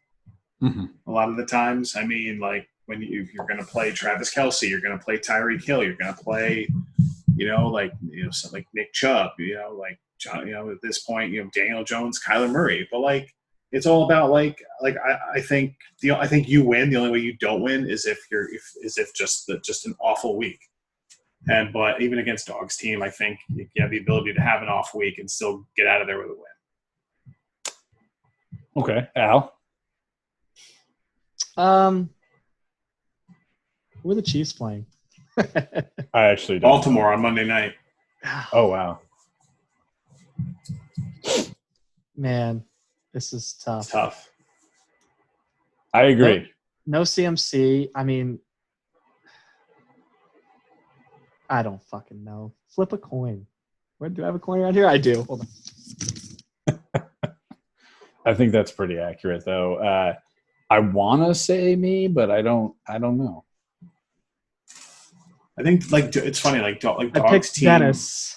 Oh yes, yeah. By a coin flip. I think it's going to be close. This is one it's really hard to predict. It's Dog has he doesn't have an amazing team, but I think he has some of the best depth. But the problem he's is going to throw. Who's he going to throw in a second running back? I'm not sure. Honestly, I don't know who's going to throw in his first running back. Right. No, that's why I'm going to give it to you. I'm going to give it to you because the running backs anyway, even without the coin flip, Dennis. Right. Dennis, Dog will be able to start with different wide receivers that will score better. He'll probably have a better tight end showing if he starts Drew Sample. It's just Dennis. I think your team's pretty good right now. I agree with everything you guys have said. I think it will be tough, and I'm actually going to say Dog here only because I've been having good luck for the first picking two games. Against myself. I can't ever pick myself. I just can't. I think realistically this will be a close game. I like it. Russell Wilson's great, and I think Minshew's been great. Running backs, I think I have the edge, but here I think he could if Ronald Jones has a good day. I don't know if that's going to happen anymore. I think Fournette might have taken over. Right, but who knows? So, obviously playing Joey without McCaffrey is huge, and I know that for a fact. Paris Campbell's not out, but then again, Corey Davis, Galladay might play this week. It's gonna be tough. I'm gonna say him just because I feel like a bad week coming. I'll be honest, I feel a bad week coming. So 2-1 takes it. So I guess I moved to 3-0 in that situation, but I'm not so sure. So we'll go to the next one. Where are we at? Dom and Lucho. This is a good matchup right here. I'm actually very curious. Honestly, this is probably the real matchup of the week. Oh, for sure. Yeah. For sure. Both 1-1, and this means this will probably be big in the postseason standings in the long run. I'm not saying that every matchup isn't important, but this is a good one. Two really good teams. I'll go to Bruce because I was told to go to him first. I think I like Lucho's team more, and I feel like I wouldn't have said that. I wouldn't have said that even just 2 weeks ago before the season. But, you look at Tom's team, and, I know he has Lamar Jackson, but he's going up against a tough Chiefs team coming off, a not-so-great fantasy day.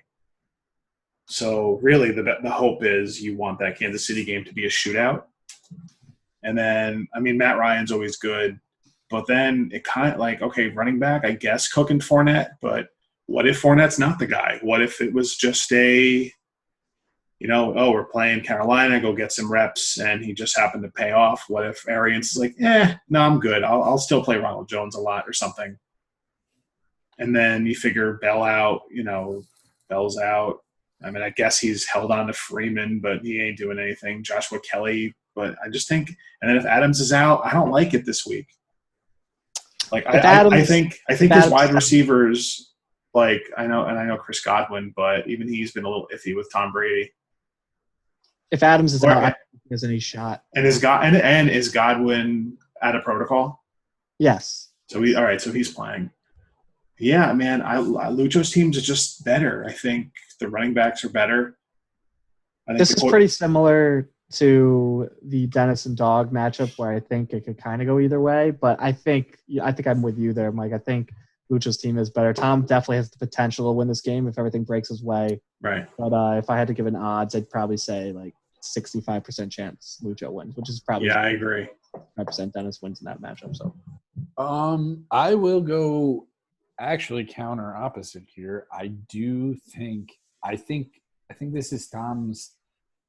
I have a gut feeling. I don't know why, and I think it's because I like his quarterback situation a lot better than Lucho's. See, I don't know about that. I think Cam Newton's the best one out of all of them right now. I just don't know if I see Cam Newton having another good game like that. I don't know. I don't know. And he has 4 rushing touchdowns in 2 weeks. I think Cam's going to be like comeback player of the year is the main award. But listen, that could very well be true. I think Dalvin Cook's going to have a better game, and I think if Fournette once again has another good game, I think that's really solid. Obviously, Devontae Adams hurts him quite a lot, but even still, like Chris Godwin isn't going to stay like that forever, even coming off injury. I'm gonna say it feels like an upset because of the injury. I'm gonna go with Tom here. I would not be shocked if Lucho's team won because I think they're the team that would be favored here. I just think Tom's teams do for it. I really do. So. All right. So in that case, I believe Lucho goes to 2-1. Tom goes to 1-2 by popular vote. Nick versus Bruce. 2-0 versus 2-0. Now I just don't see any way Bruce loses this game. Even though Nick, I think we at some point need to give Nick a little bit of credit for. I've been giving him credit the whole time. A decent right. If there was a better manager of his team would be dominant. Yeah, I agree. Obviously, but the only problem here is I don't even think this is close because Garoppolo might not play, and not having the super flex is going to hurt him. He could flex Jalen Hurts, but he's not playing. So I think it's Bruce here. Obviously, I would have gone with Bruce regardless. I mean, I just don't see a way. I really don't. I mean, I think there's a possibility, but now that even Will Fuller's out, who are you going to flex? I mean, he could bring in Jerry Jeudy now with no Sutton, so that helps. Yeah, true, but even still, like you're going to have to wind up flexing somebody else as opposed to the super flex. Yeah. I don't see it. I really don't. Regardless of all that, I can't pick against Bruce until I see you not score 200 points. I'm going to keep picking you to win. Once I see it, then I'll make these picks a little more. Maybe the games will be a little more competitive. For them. Right. It's like I express my concerns. Like I think I know Michael Thomas still out. He's week to week, right? He's out again. Could play, but. Because really, even if he does, I don't think he's effective. Like I think, Drew Brees for me. I know he's going to lean on Alvin Kamara, but for as long as Michael Thomas is out, it's no question I start Drew Brees. I can't confidently start Justin Herbert over Drew Brees by any means yet, but I just think Drew Brees concerns me going forward. And I don't think Josh Allen can keep up this pace. He's played the Jets. He's played the Jets and Dolphins. I don't know, man. Honestly, the Chargers play the Panthers and the Saints play the Packers. It's a little closer than you think.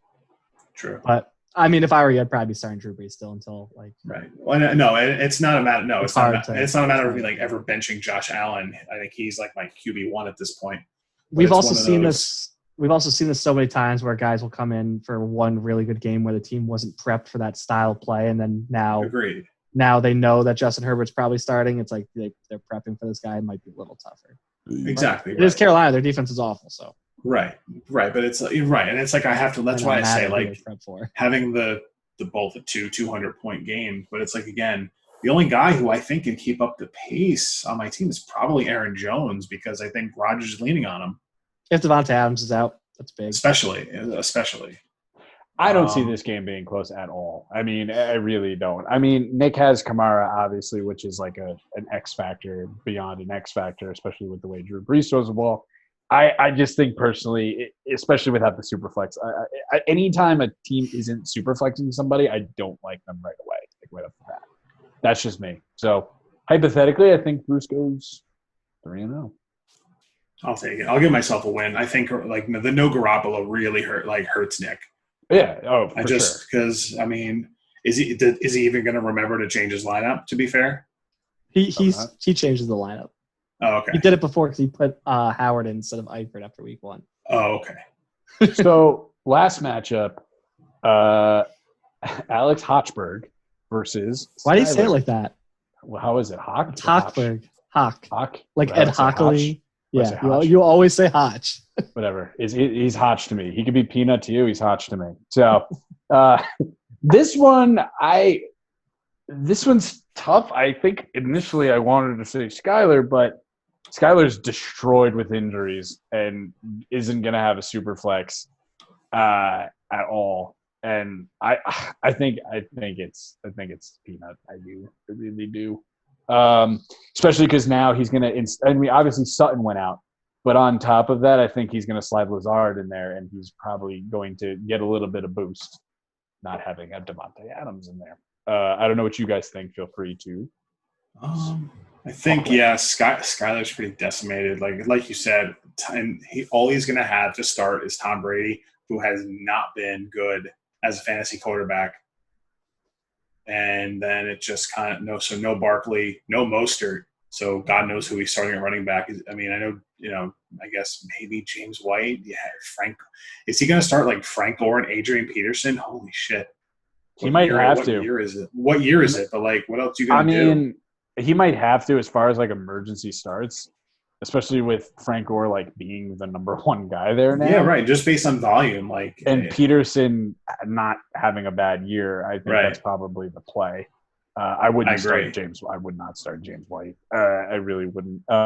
Him having Robbie Anderson, having another good and DK Metcalf is big. I just think. But then, you have Tom Brady, Frank Gore, Adrian Peterson. I guess you have to start 4 wide receivers. So yeah, Anderson, Metcalf. I guess you have to start Slayton. Yeah, I would still be starting Slayton and probably Emmanuel Sanders again. Can you trust him? I mean, I'd rather start Deshaun Jackson over Emmanuel Sanders. That's what I'm thinking. I might start Cole Beasley over. Rager's not on the field, so.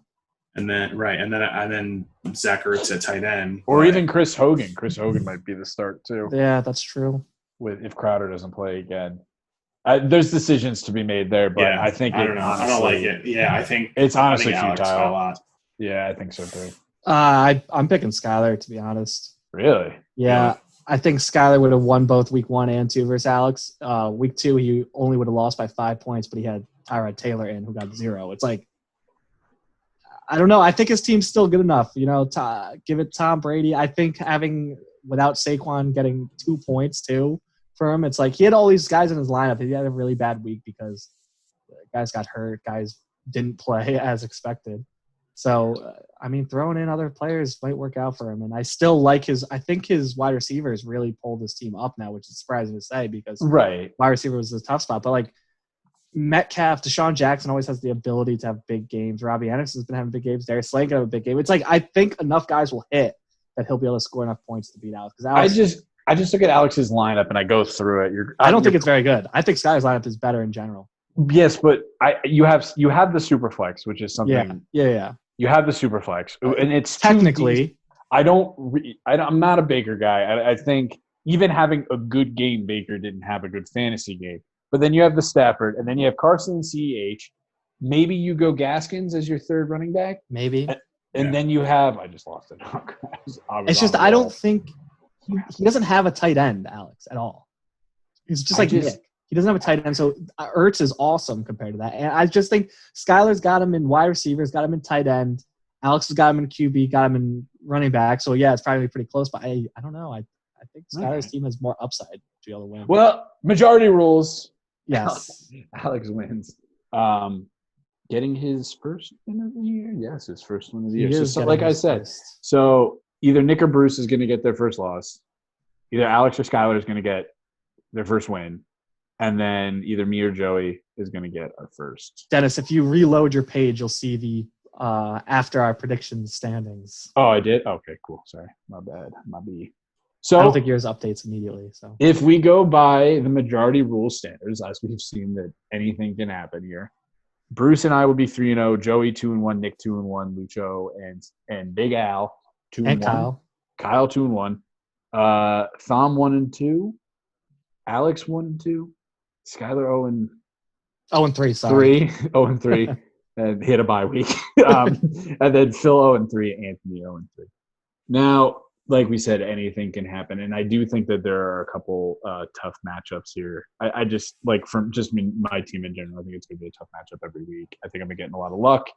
Obviously, I think I can win, but we're not so sure. I'll be really interested. Though, I would say, looking at these standings, I think this week is pretty important for some teams. I don't think. Yeah. Between Tom and Lucha, whoever goes 1-2, that's going to be tough to come back. And if Phil really, that's same thing with me. If I go 1-2, but if Phil goes 0-3, that's a real hard climb back up, especially when we're looking at 7 teams at 2-1 or better. It's not like yeah. No, I definitely agree. I think around the week 3, week 4 is where you start to see the separation. Yeah. And I think, like we said, we have a good. I think there was a clear separation of teams. I think that regardless of the standings last week, I know with the injuries, but I think your and Bruce's team is clearly that next step above. And I could even throw Lucho in there. And then I think below that is kind of a bunch of in the middle, and then there's the real 2 or 3 bottom feeders. So I think this is a very big week too. I think you're right. Right now, Anthony is the worst team by far. So I mean, I agree. Awesome, but it looks like Anthony at this rate is going to be the one getting Trevor Lawrence. I think with the injuries. Fortunately, yes. Fortunately for him, I mean, not for him. Fortunately for a couple other teams, Alex and Kyle's, as long as they don't make the playoffs, their potential points are pretty low right now. Mm-hmm. So going by potential points, this is obviously what the standings I gave you doesn't go by that, but I can't give potential points because we're not predicting exact scores. Obviously. Yeah, the thing too is with like a team like let's say Skyler and Phil, neither one of them have their first round pick for this year. So being this bad does nothing except for give them a better second round pick. But they're also higher in potential points too. So even if they had their own pick, it's going to be a mid at this rate. It would be a mid pick. Yeah. Right. So at this point, it's anybody's game. I think things will start to really right themselves this week, and I do really think that Thom and Lucho matchup is huge. Yeah, that's really definitely actually the match of the week. I'm going to assign that one. Yeah, it's huge. Change this now, but I guess I'll call that Kyle and Anthony one the bottom of the barrel match. Even though it's not kind of unfair to say that to Kyle if he's about to be 2-1, but he could be. Yeah, very well could be. Man, Anthony could really throw a wrench into things and win this one. Yeah. Well, I mean, I don't have anything else. I look forward to one last thing. I want to give a shout out for the number one fan of the week, which I'm giving away this week. I don't know if this will continue every week, but number one fan of the week, Tom Pop, for asking me today when we're recording the podcast. He's really excited to listen to it. So I wanted to give the quick shout out to him at the end of this episode. So anyone else that probably wants to be number one fan, like Dog or Alex Hochberg, step your game up. Man. Hey, you know what? Too, if anybody, we could use some mail too. I was just gonna say now that we have a new host, I would love to read some mail. Listen, I'm not saying the new host has anything to do with us being in demand with people, but I mean, you got to look at the evidence, bro. It's there. I'll let you know that you, as the new host, we're definitely keeping these episodes closer to an hour and a half, which is great because we're right at the 3-hour episodes are a little tough. So yeah, and no, like I said, no offense to anybody, but sometimes when there's no direction to the show, people tend to ramble because they want to fill in dead space. And what? Yeah, and the show. Listen, I cannot thank you enough for doing something like this because I do not have the organizational skills to do something like that, and it absolutely helps. But listen, I'll just say my thank yous now. I'll get them out of the way. Al, thank you for wanting to record today, and thank you for doing the show sheet. It makes my life a lot easier. And Bruce, thank you for taking the time out of your night with your new baby. I'm sure Lisa has been a trooper through this, and I appreciate that. And thank you both for giving me something to look forward to on a fucking Wednesday night. So, and thank you, fans. I don't even know. Hey, one last thank you. Thank you to our producer, Lucho. Oh, yeah. How could I forget? Although he does owe me an espresso order. I will not forget that. We'll get that in 2 weeks from now. Luch, we appreciate you taking the time out of your day to edit something you're not even a part of. So we'll see you next week. Yeah. Yeah, hopefully. But hey, we're gonna sign off. We're gonna sign off here. Nobody's got anything else. Yeah. Hopefully this week will be not as much of a bloodbath and less people will die. But listen, we got some big matchups coming in. We'll check in next week with you guys. Yeah. We'll see you next week. Yeah. Enjoy week 3. We'll see you next week.